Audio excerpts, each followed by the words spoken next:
Dale a like y suscríbete.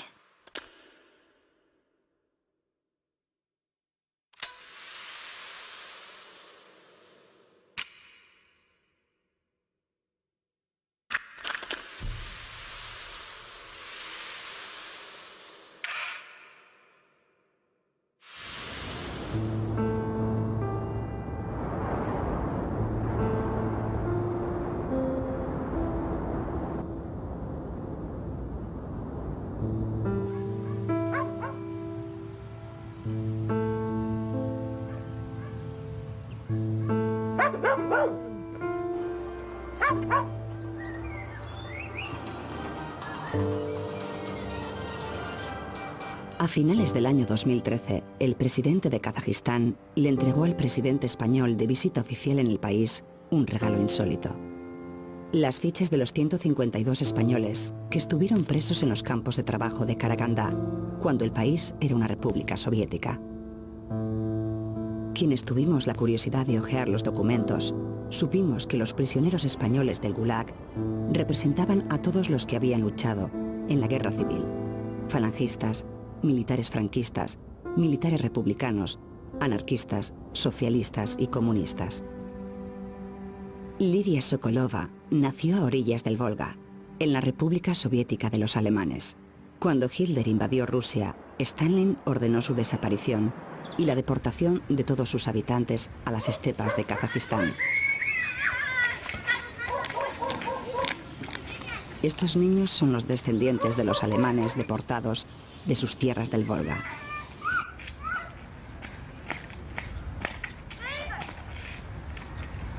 Como es natural, ni desconfían de sus vecinos ni guardan secretos de Estado. Pero en tiempos de Stalin no era así. Entonces, a los más pequeños se les enseñaba a callar.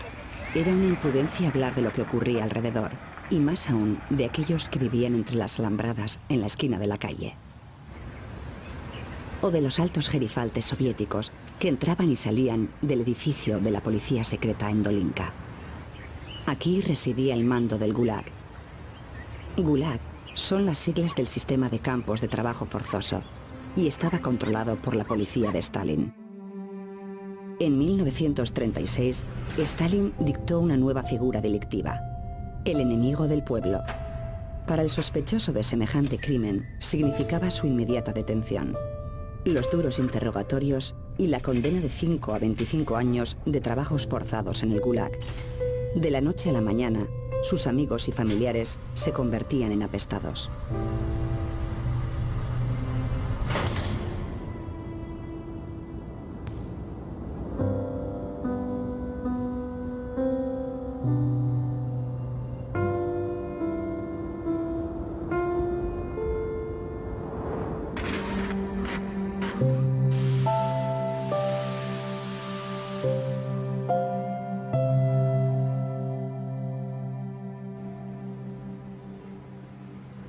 Lidia Sokolova apenas ve ni oye y se expresa con dificultad.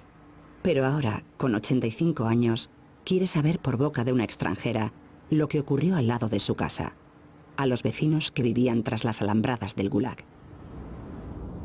Todo empezó el 18 de julio de 1936, cuando el ejército colonial de España en Marruecos se sublevó contra el gobierno constitucional de la República. Las tropas golpistas de Franco cruzaron a la península. Se les unieron otros militares rebeldes y avanzaron desde el sur hacia Madrid y el norte de España. Las víctimas republicanas del Gulag son de alguna manera una consecuencia de la guerra civil española y del exilio. Por los pilotos y los marinos republicanos sorprendidos por el desenlace de la guerra civil en territorio soviético. Los niños de la guerra. Es bien sabido que en la Unión Soviética habían llegado unos 3.000 niños de la guerra, acompañados de maestros y otro personal auxiliar. La Unión Soviética acogió a estos niños y niñas, en su mayoría hijos de afiliados al Partido Comunista de España. Iban acompañados por profesores, médicos, enfermeras y cuidadores españoles. El que fue niño de la guerra, Manuel Arce, confiesa que todo lo que recuerda del embarque en Santurce y el viaje hasta Leningrado es una intensa emoción, la de viajar por primera vez. tenía 8 años. Pues nos recibieron, vamos, fue algo apoteósico, la gente, pues...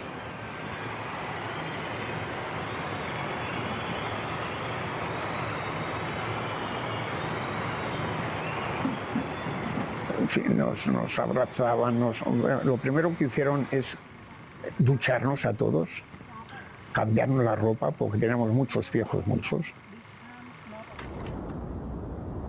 Su compañero en aquel viaje, José María Bañuelos, también tenía 8 años. Nos pusieron unas ropas como vestidos de marinero infantiles, como estos trajes de marinero que ponen aquí en las comuniones, algo parecido. Bueno, de allí nos distribuyeron en varias casas de niños. Nosotros fuimos a Obninskoy y Arce también fue a Obninskoy, que era la mayor de todas ellas, de todas las casas que hicieron fue la mayor. Allí estábamos 600 o 600 y pico niños. Como todos los asilados españoles en la Unión Soviética, los niños dependían directamente de la dirección del Partido Comunista de España.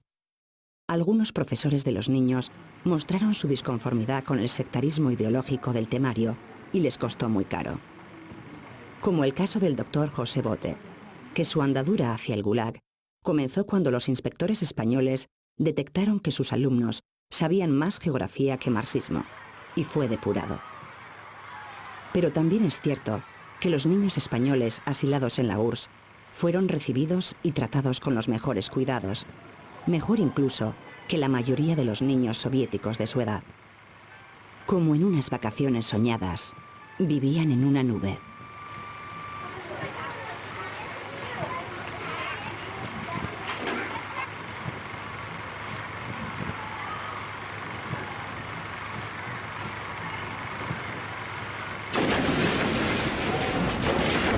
Mientras, la guerra civil continuaba en España.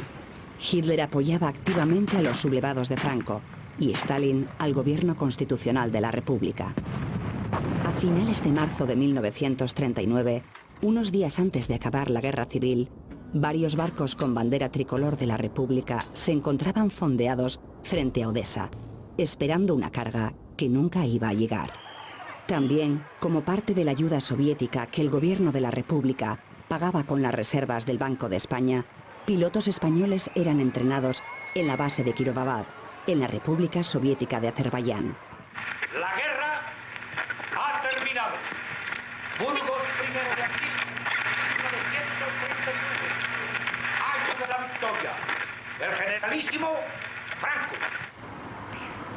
Miles de republicanos pasaron a Francia y otros lo hicieron camino del norte de África o hacia las costas de América, dando comienzo a un largo y doloroso exilio. Francisco Ramos Molins, ingeniero y oficial de la República, pudo pasar a Francia. Allí fue recluido como otros muchos republicanos españoles, pero al poco tiempo una casualidad le llevó a Moscú. Y pasa la frontera con su gente. Les requisan las armas, que es llamado por el partido, por el PCE, a Rusia para dar cuenta de ese fracaso en la guerra. En ese tiempo llegan el barco que llega a Leningrado con niños pequeños. Y entonces él, que en principio tendría que tener como destino la Academia Frunze, lo mandan como profesor a Odessa a cuidar, a hacer de maestro de estos niños, él y unos cuantos más. Pero eso ya tenía el sentido de castigo de alguna manera.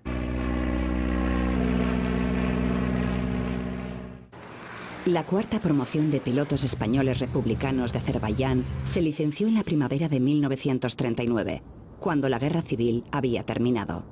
Vicente Montejano es uno de los últimos pilotos de Kirovabad y con la ayuda de su hijo recuerda la incierta situación en la que se encontraban en la Unión Soviética. Hasta entonces estuvimos como una pinta.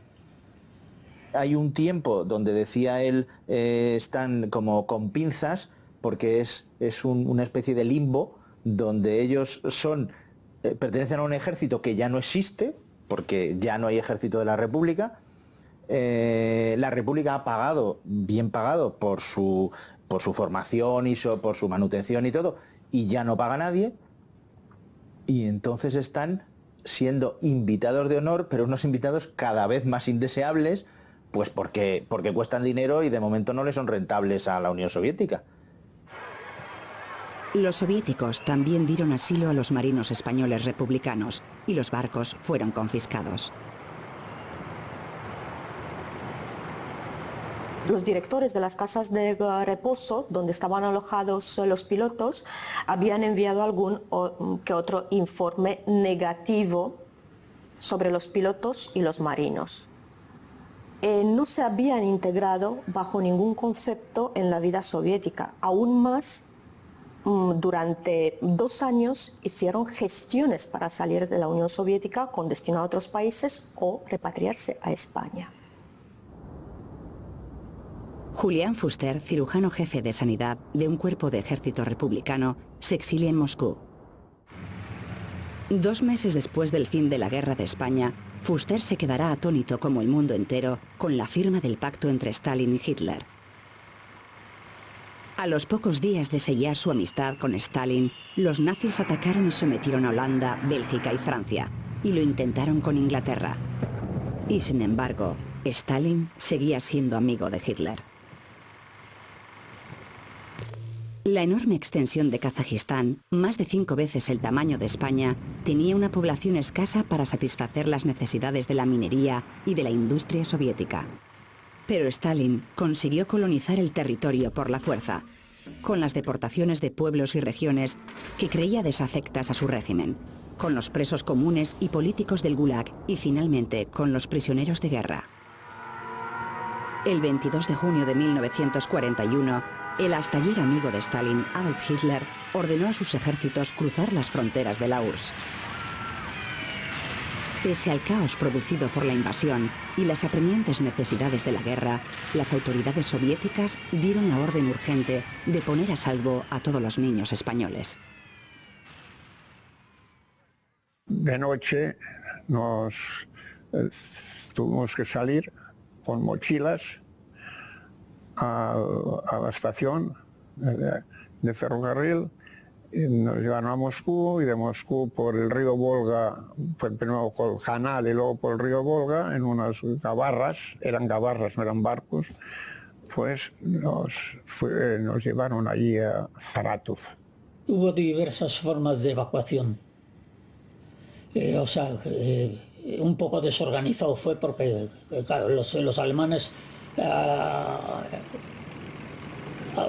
avanzaban tan rápido que a los rusos no les dio tiempo ni de reaccionar. Nos evacuaron a la región del Volga, la región de los alemanes del Volga, que a los alemanes los expulsaron porque eran colaboradores, se conoce que fueron colaboradores de los nazis, y los expulsaron de allí. Llegamos en el momento cuando acaban de recoger la cosecha. Y claro, les dejaban llevar lo que podían llevarse cuando los deportaron. Todo el ganado que tenían, la cosecha toda recogida, además muy organizado, lo tenían y todo, pues se quedó allí y eso nos vino muy bien. En octubre se incorporó a los ejércitos invasores alemanes una división española de voluntarios, la División Azul, en la que sirvieron 47.000 españoles. Los oficiales eran militares profesionales de Franco y la tropa, supuestamente, voluntarios falangistas. Aunque las razones para ir a la guerra eran tan variadas como diferentes eran cada uno de ellos. Bueno, pues luego más que nada, bueno, también, después éramos muchos y no había que trabajar nada, pues algunos marchamos. Para mí un problema económico de que pasaba miseria no era suficiente para poder seguir. Creo que se fue por eso y porque quería conocer mundo, oye. Yo creo que quería conocer mundo. Siempre hemos sido muy aventureros en la familia. Fue enorme, aquello fue muy emocionante.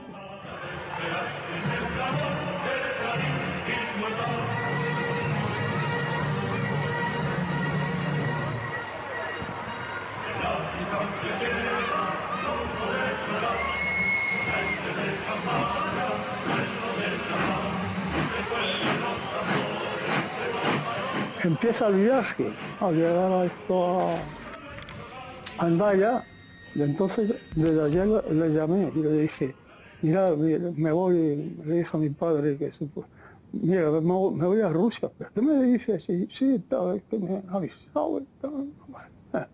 Fuimos para San Sebastián y allí estuvimos unos 15 días casi, hasta que se reunió todo un batallón que armaron. Y allí a Alemania. Pues llegamos a Grafenberg, que era una ciudad así de Baviera. Allí juramos bandera al fin. Pues tira probablemente para Rusia, bueno, hasta llegar hacíamos una marcha diaria que venían a ser de 25 a 30 y tantos kilómetros. Y pues, a los pocos días de estar andando, empezamos a soltar cascos y caretas, sobre todo caretas de antigas, y quedaron todas las... Yo no recuerdo en Rusia, haberme puesto, tener casco. En principio no, bueno, eran bulos, era Radio Makuto, ¿no? En principio decía que íbamos a Moscú, nos mandaba para el frente más al norte. O sea, a una parte del Volgo estaban los rusos y a otra parte nosotros. Nosotros hicimos una cabeza de puente para meternos en...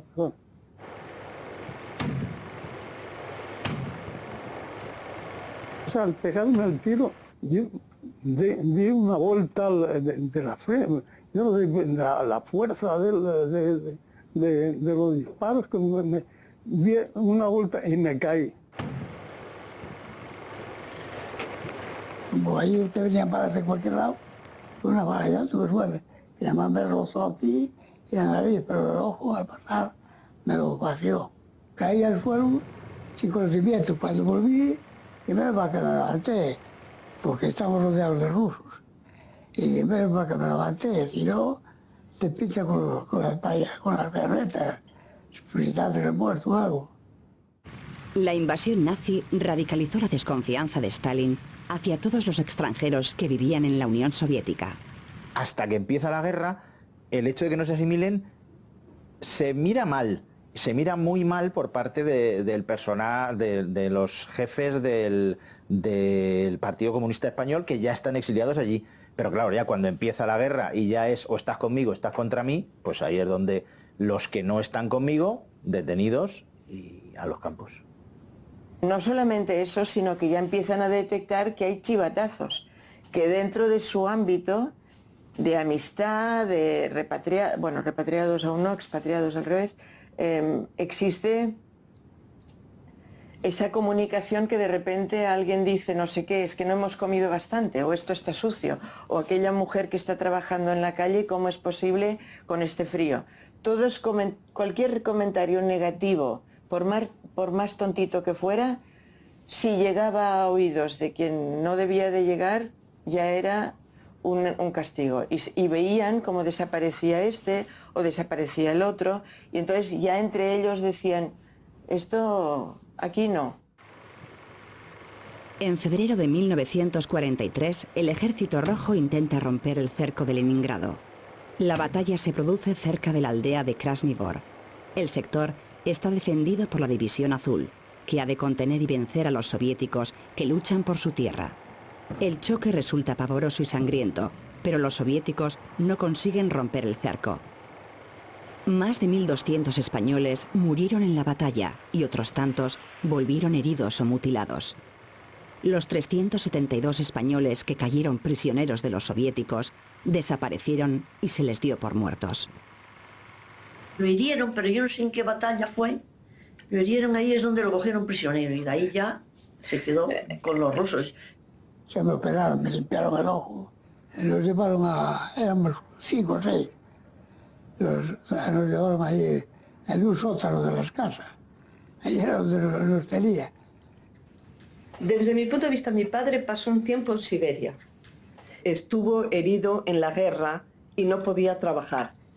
Tuvo un accidente, es decir, que se cayó la mina y mi padre se quedó totalmente herido, fatal. Y luego de Saratov nos trasladaron a Stalingrado ya, a la fábrica de tractores de Stalingrado, que fue precisamente cuando nosotros fuimos antes del bloqueo, pero ya el bloqueo nos pilló allí. Y estábamos trabajando, en vez de tractores hacíamos munición. Lo que es el frente de batalla, las trincheras estaban a 400 metros de donde estábamos nosotros trabajando.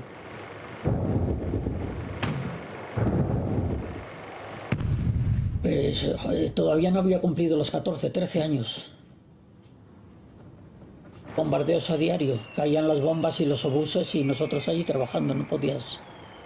Había que trabajar, había que producir municiones para el ejército. Por fin los soviéticos consiguen romper el cerco de Stalingrado y el Ejército Rojo toma la iniciativa. Libera el Cáucaso y avanza imparable hacia el oeste. Cientos de miles de hombres, mujeres y niños fueron deportados a las estepas de Asia Central en la República Soviética de Kazajistán. La orden de vigilar a todos los extranjeros por ser espías potenciales lleva a la detención de 25 pilotos republicanos. Primero son trasladados al campo de tránsito de Novosibirsk y después, en pleno invierno, al campo de Krasnoyarsk, en Siberia. Nunca jamás les juzgaron y a algunos sí les juzgaron, pero por cosas concretas, por la huelga de hambre o yo no sé si por alguna... No, intentos de fuga, no, bueno, por algunas cosas puntuales. Los pilotos pasan un año en Krasnoyarsk, forzados a trabajar hasta la extenuación, en penosas condiciones y con medios precarios y peligrosos. Trabajan 14 horas en una serrería por una comida insuficiente y repugnante. Y entonces yo no sé si es por despiste o por agotamiento o algo así, pues se va detrás del madero y lo siguiente son sus dedos en el cristal. Le curaron de maravilla. Muy bien.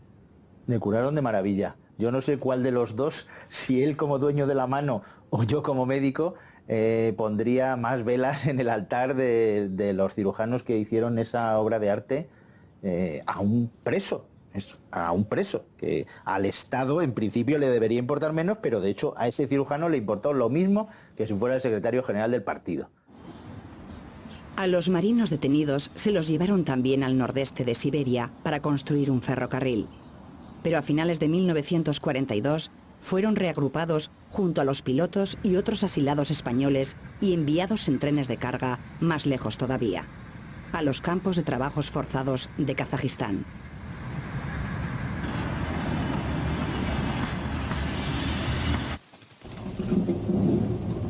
Bueno, también cuenta desplazamientos me contaba desplazamientos en vagones de ganado, en unas condiciones terribles y días, y luego sacarles, pues no sé si amenazados con los perros o bajarles de una patada en el culo, cosas de esas.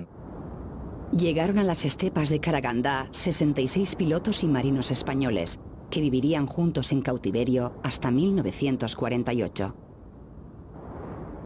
Al llegar a Karagandá, después de semanas de viaje en tren y tratados como ganado, les esperaba lo peor: los 36 kilómetros que les separaban de los campos. Era el mes de diciembre, y para llegar andando al infierno se tardaban 12 horas de penosa marcha, caminando por la estepa nevada y con temperaturas de 30 grados bajo cero. El campo de Kokusek tenía una población reclusa de 15.000 civiles, hombres, mujeres y niños de varias nacionalidades, a veces familias enteras. Al principio de la guerra, la mortandad en el Gulag de Kazajistán llegó al 65% de la población reclusa. Aunque es de justicia decir que la cifra aterradora de muertes no era mucho más alta que la que padecían los ciudadanos soviéticos de pleno derecho. Pero bueno, se comía bien en los campos.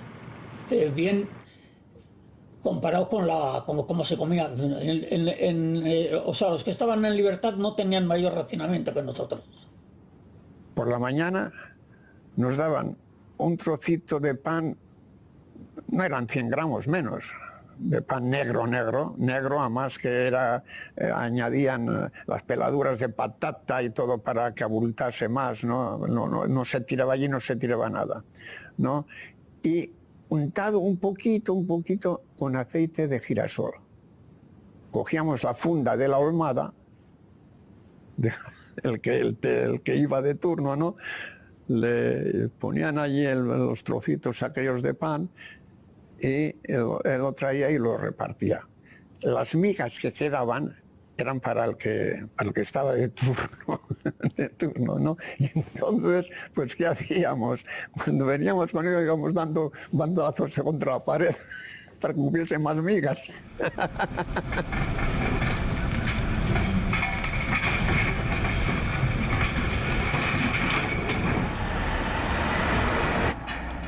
Las minas de carbón eran peligrosas y el trabajo durísimo. Hoy en las canteras se despedaza el material con explosivos y se acarrea en enormes camiones. En la época del Gulag, miles de prisioneros picaban y desmenuzaban el mineral con simples picos y palas y lo acarreaban con cestas y carretillas. Como recuerda el hijo del prisionero Julián Fuster, ir a las minas, a las fábricas o a trabajos más livianos era cuestión de físico.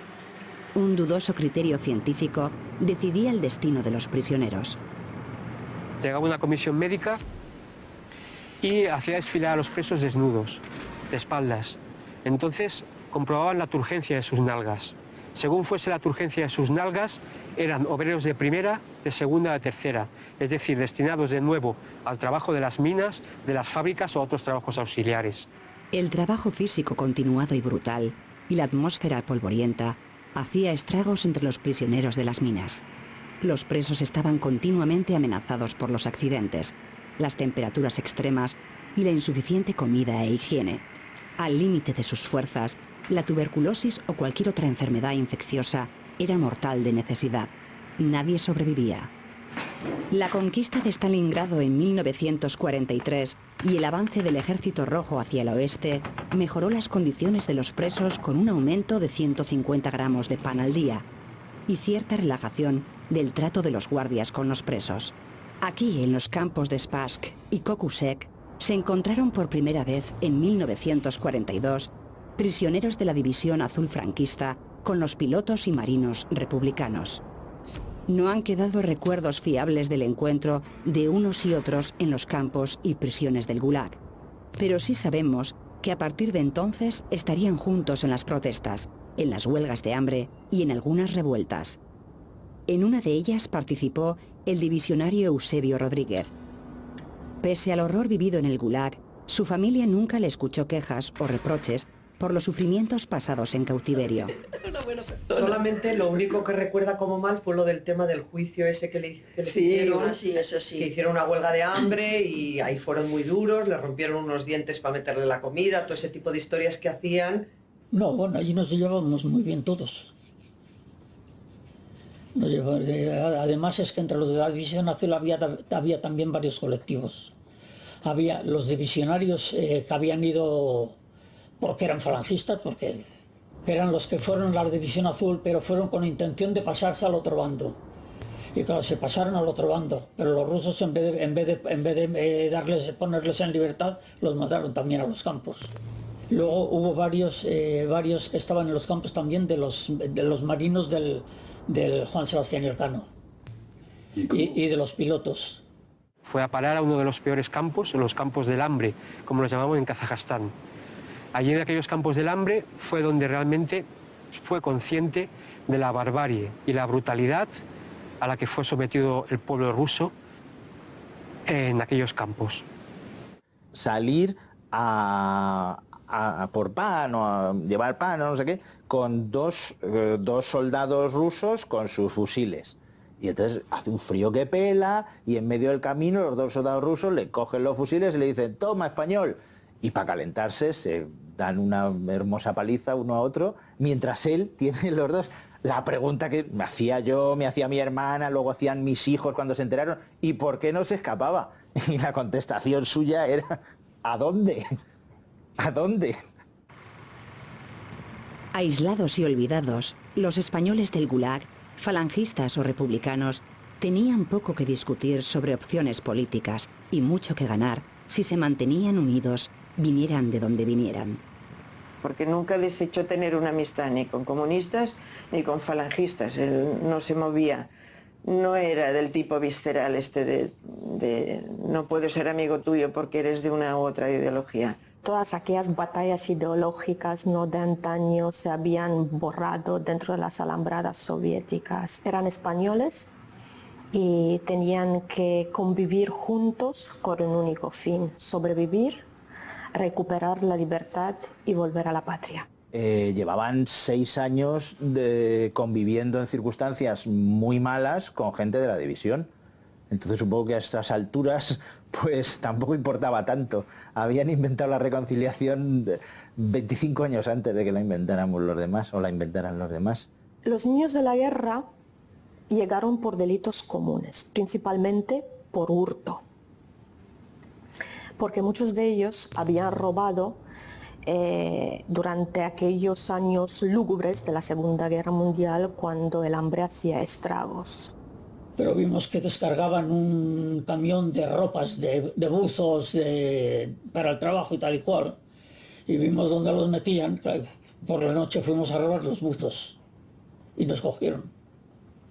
Nosotros no cogimos más que un par de ellos. A 8 años.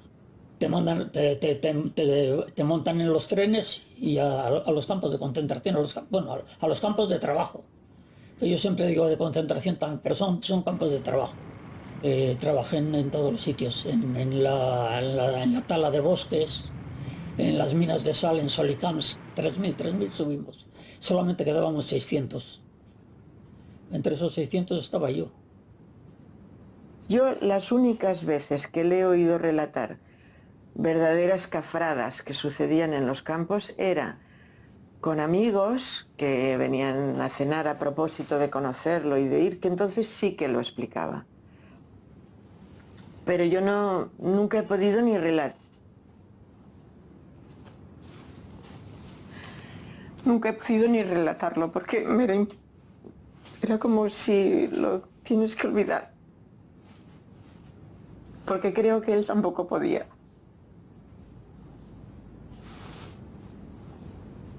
Un francés liberado del Gulag en 1946 certificó en este sencillo papel que había conocido a españoles republicanos prisioneros en los campos de Karagandá.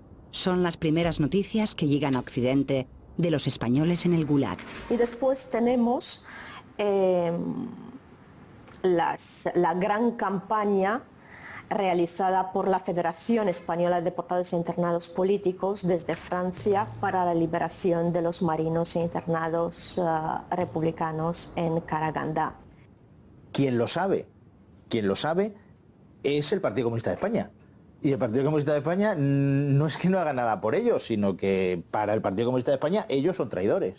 La respuesta de los comunistas españoles llegó a través de las páginas del Mundo Obrero, que toda la campaña de Karagandá es un montaje falangista lanzado por la dictadura fascista, capitaneada por los anarquistas, con la ayuda de las potencias. Entonces ni le interesa, ni además puede hacer nada, porque claro, tampoco se pide que el Partido Comunista de España en el exilio vaya a escribir a Franco a decirle, oye, que tienes ahí unos de los otros y que los saques. También hubo una respuesta en la Unión Soviética con el fin de contrarrestar la campaña de difamación que se hacía en Francia. Trasladaron, mejor dicho, a los republicanos españoles de Karagandá al campo número 159 de Odessa para repatriarlos, salir en libertad, pero dentro del territorio soviético, o permanecer dentro del Gulag. Unos 18 internados firmaron y salieron en libertad en agosto de 1948, mientras que los demás miembros del grupo permanecieron dentro de las alambradas soviéticas, gente clasificada como de mentalidad fascista. A los que no aceptaron la ciudadanía soviética, los trasladaron a los campos de Borodichy y Makarino, al norte de Moscú. Allí volvieron a coincidir los pilotos republicanos con prisioneros de la División Azul y juntos organizaron una huelga de hambre. Los dispersaron y los enviaron más lejos, a Siberia y Kazajistán. En 1948, una noticia llegada de las estepas de Kazajistán conmueve al mundo. Los soviéticos han detonado con éxito una bomba nuclear. Tuve noticias y no presencié la prueba nuclear, pero sí vi el resplandor.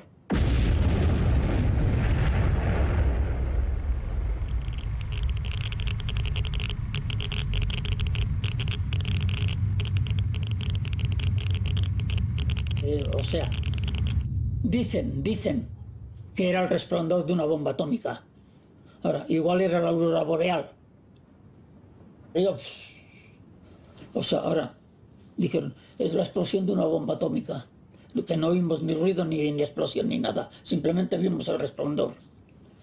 Posiblemente creo que ese resplandor estaría a 200 o 300 kilómetros de donde estábamos nosotros. Pero se veía en el cielo el resplandor. Aquel mismo año de la explosión atómica se endureció la represión de la Unión Soviética, causando estragos entre el grupo de asilados españoles. En Moscú son detenidos el piloto José Tuñón y el que había sido niño de la guerra, Pedro Cepeda, por intentar fugarse de la Unión Soviética en los baúles de un diplomático argentino. Como cómplices son detenidos otros 2 españoles que trabajaban con ellos en la embajada argentina, Fuster y Ramos Molins. Y lo que pretendían era ayudar a salir a mi padre y a Tuñón para presentar esto ante la ONU, porque no solamente no dejaban salir a mi padre y a otros muchos que estaban, sino que había marineros y aviadores republicanos que estaban recluidos en gulags desde hace muchísimos años. Fue un fracaso, sí. A los 4 los detuvieron por el tema de los baúles, que Fuster y Molins no tienen nada que ver. Ellos no sabían absolutamente nada. Lo que pasa que es que al registrarlos encontraron que había mucha documentación pidiendo salir de Rusia y criticando, por supuesto, el sistema. Saliendo de casa, lo detuvieron en el tren, le dijeron síguenos. Él, lo que tuvo la sensación esa de que tenía que volver para vernos, estiró del freno, dice, siempre decía una tontería porque era invierno y no puedes huir donde está todo nevado y donde las huellas te siguen y porque tampoco estás preparado para nada. Pero hizo eso, él se tiró, se hizo además daño al tirarse del tren, lo cogieron enseguida y desapareció.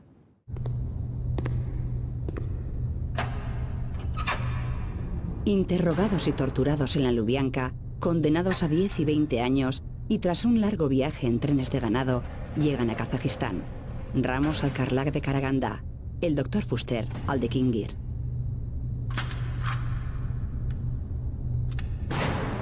En 1953 muere Stalin y una inevitable sensación de cambio recorre la Unión Soviética y el resto del mundo.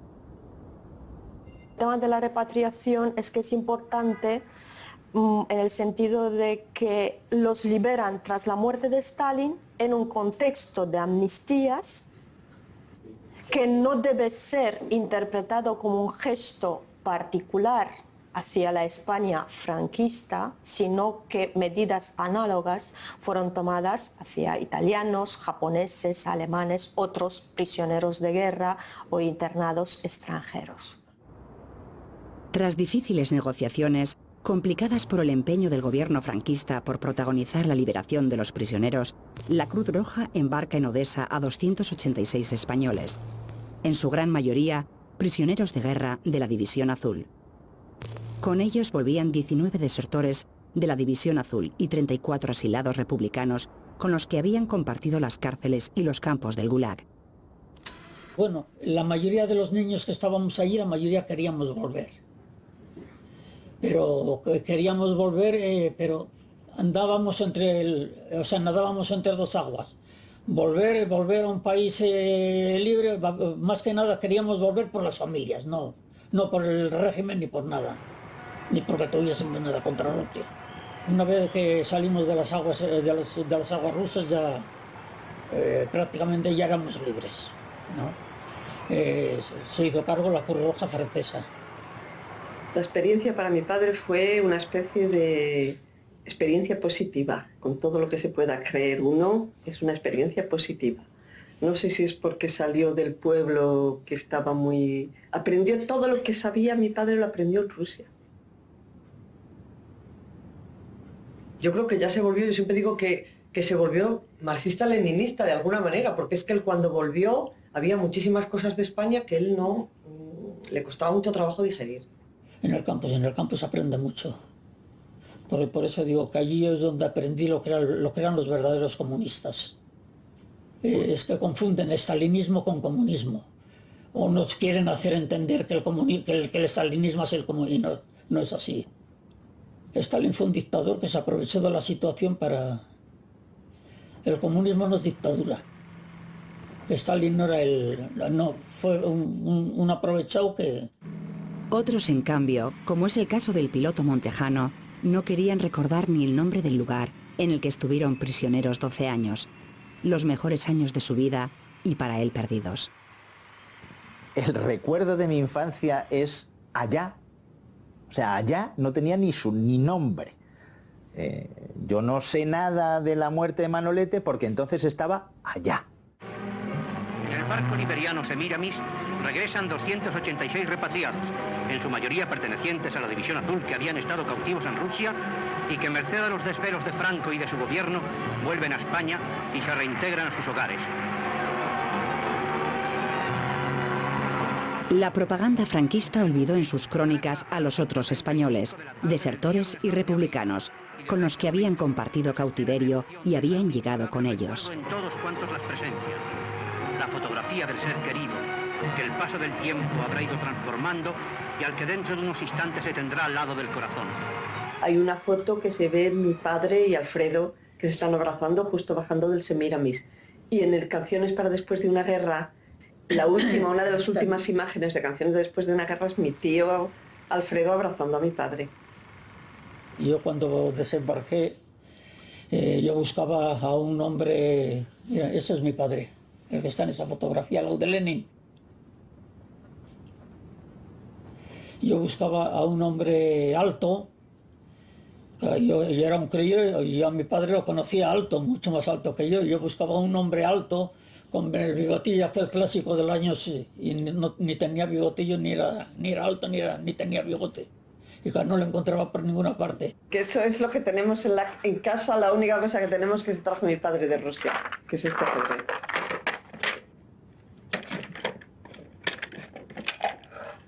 Es un efecto. No fue fácil para los republicanos recién llegados adaptarse a la vida española de entonces. Algunos incluso pidieron volver a Rusia y volvieron. Los que se quedaron en España fueron interrogados y controlados. Se temía que vinieran como agentes infiltrados de los soviéticos. Te preguntaban en qué fábricas habías trabajado, cómo se llamaba el director, qué es lo que producían, o sea, cosas de estas, que yo creo que para ellos no les interesaba para nada. Ellos solo vendían a Norteamérica. Los datos que te sacaban a ti se los vendían a Norteamérica. Yo saqué esa conclusión, porque ¿para qué coño quería España todo eso? ¿Quién era el director de la fábrica? No tiene ni pies ni cabeza. No eran muy eficaces estos controles, y prueba de ello es que Bañuelos en menos de un año había creado una célula comunista con sus compañeros de trabajo. Habían pasado 2 meses desde la llegada del Semiramis, cuando estalló la más famosa y sangrienta revuelta del Gulag. La revuelta del campo de Kingir, en Kazajistán. Un prisionero español que ya conocemos, el Dr. Fuster, tuvo una actuación protagonista.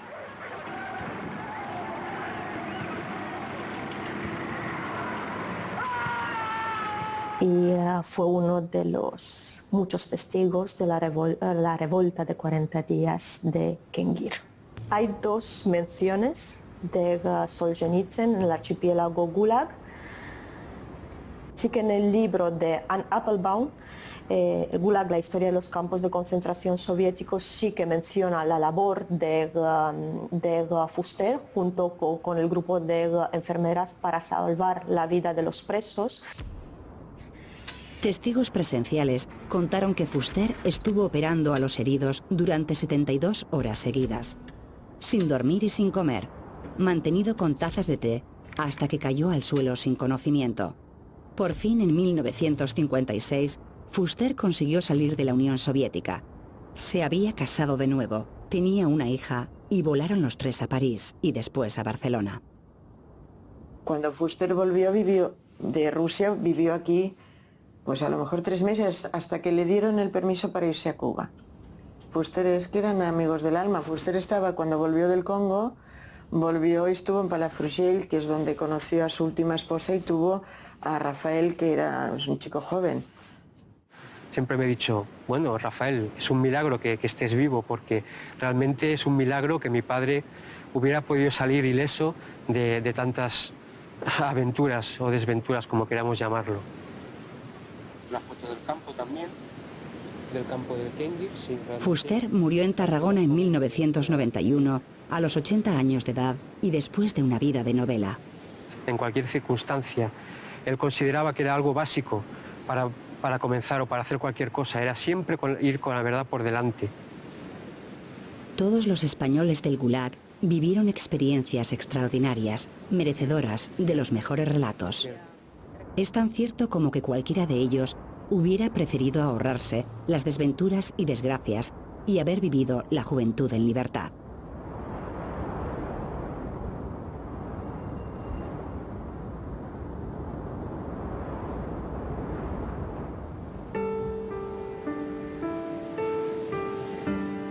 Son ya muy pocos los supervivientes de aquella tragedia vivida por españoles que combatieron entre sí durante la Guerra Civil y que para sobrevivir al Gulag borraron sus diferencias.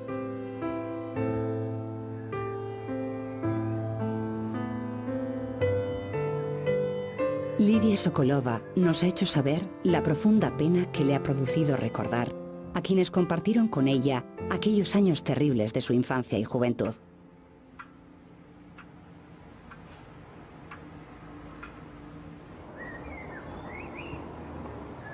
Dice Lidia, además, que recordar, desgraciadamente, no va a evitar que vuelva a ocurrir.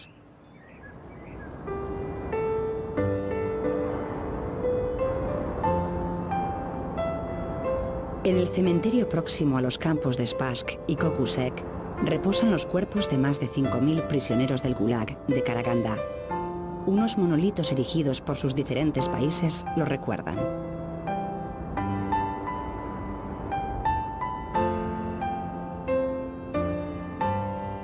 España tiene un lugar para levantar el monumento a los suyos.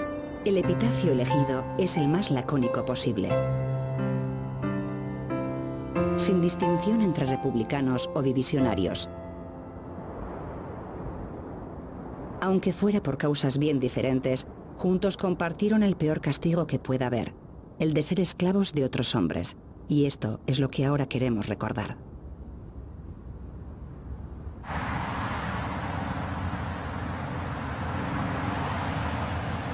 En algunos viajes nos surge al paso un foco de interés inesperado y acudimos a la llamada de la curiosidad, sin temor a cambiar el sentido y las intenciones que teníamos al partir.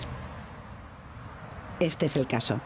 El interés por conocer a los jinetes de las estepas cambió inesperadamente por seguir la pista de unos españoles de diferentes ideologías que fueron a parar a los campos de trabajo forzados de Stalin. Es una historia que ocurrió cuando nada de todo esto existía, ni nadie soñaba que pudiera existir. Astana es la capital de Kazajistán y casi todo lo que se puede ver y pasear apenas tiene 20 años. En tiempos de la Unión Soviética, pocos viajeros occidentales llegaban hasta aquí y los que obtenían permiso eran avisados de la importancia estratégica de puentes, ríos, carreteras, campos, calles y edificios, y que por tanto no se podían fotografiar, bajo pena de espionaje y alta traición. En el río que atraviesa la ciudad, que ayer tenía una importancia estratégica vital y ultrasecreta, hoy no está prohibido pescar, ni bañarse ni sentarse en la orilla con los pies en el agua, ni hacer música si apetece. Y sin embargo, nadie molesta, ni nadie se siente molestado. Un placer.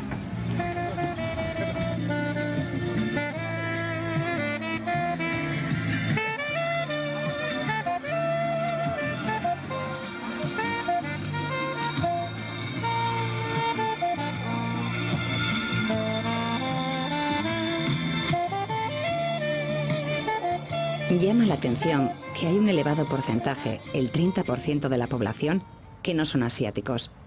Son de raza caucásica y casi todos ellos descienden de los deportados, los que Stalin expulsó de sus tierras y los obligó a vivir y a trabajar aquí.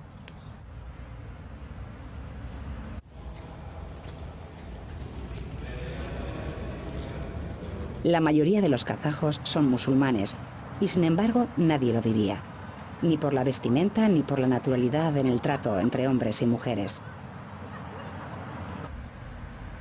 Aunque más insólito todavía resulta encontrarse templos y lugares de rezo de otras religiones. Pero es que aquí la religión pertenece al ámbito de la intimidad personal y cada uno es libre de vivirla como mejor le parece.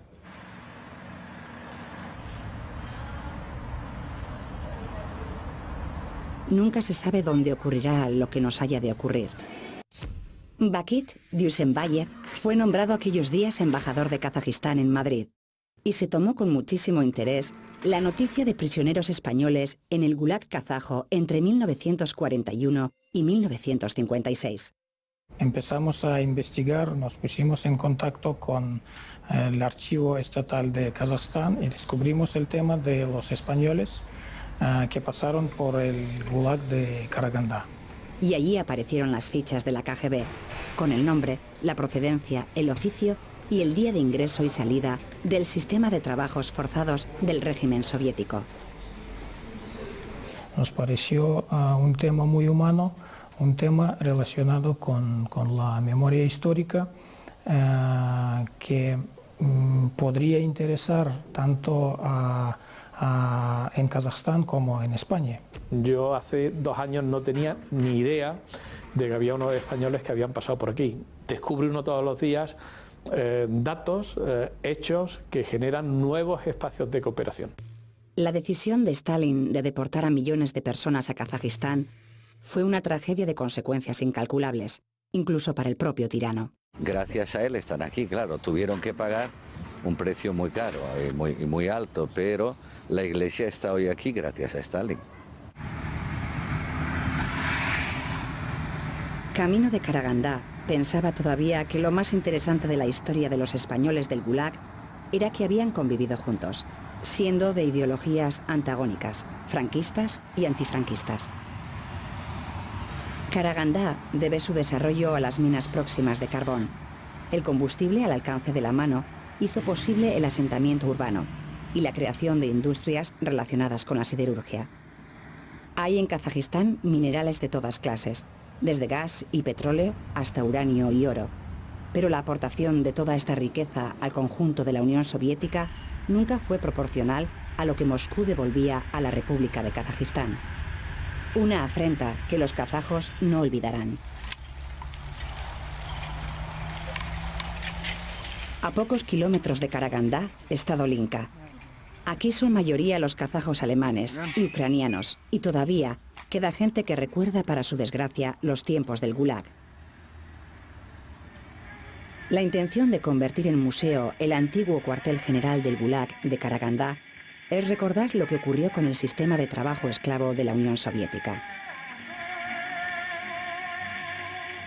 Aunque lo que sobrecoge al visitante no son tanto las fotos, los documentos y las recreaciones del drama, sino la sordidez de sus sótanos, de las mazmorras.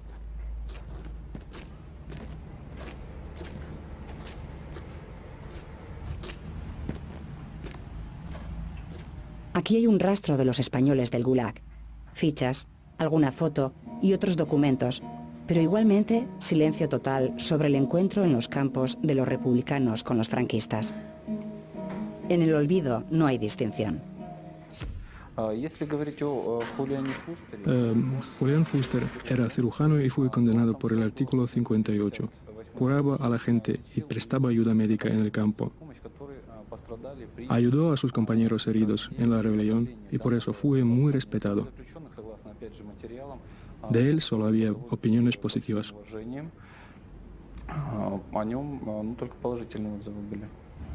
Fuster fue un preso muy significado, pero preguntado por el encuentro y la convivencia de los españoles de diferente bando, reconoce no tener información. Fuera de cámara, nos recordó la ley no escrita del Gulag. Aquí solo rige el interés, y el único interés es sobrevivir.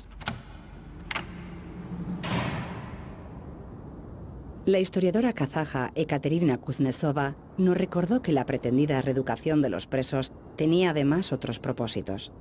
Aprobaron la orden número 00447 el año 1937, según la cual se daba comienzo a una represión indiscriminada.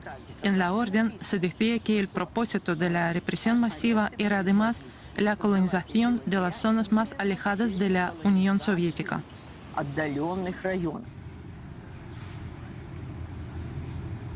En España, como en todos los países que tuvieron compatriotas en el Gulag, es este un asunto para los especialistas, para los guardianes de la memoria. Y abre una vía para los investigadores en un campo de exploración histórica totalmente inédito.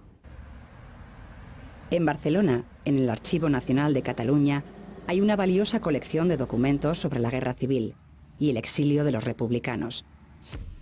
La investigadora Dolores Cabra rescató en Moscú los archivos de los niños de la guerra y los depositó aquí porque le ofrecían las mejores condiciones para su depósito y estudio.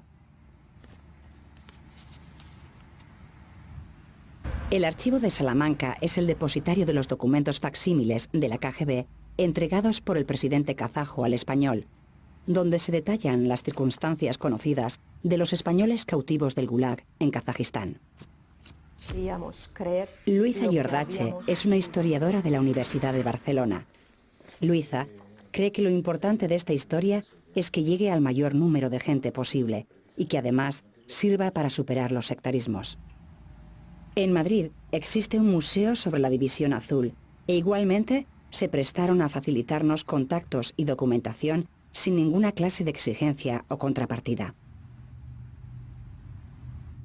Han pasado muchos años y no es fácil encontrar testimonios directos de los que fueron prisioneros del Gulag. Tuvimos el privilegio de conocerlos y de compartir un tiempo de nuestras vidas. Los protagonistas nos facilitaron además valiosos documentos y anécdotas de su cautiverio y de su vuelta a España. Gracias a todos ellos. Sin duda, el escenario que resume la tragedia del Gulag es el cementerio de Spassk, donde descansan más de 5.000 seres humanos de muchas nacionalidades. Hay que volver a decirlo. Murieron esclavos de otros hombres. Que nunca les llegue el olvido.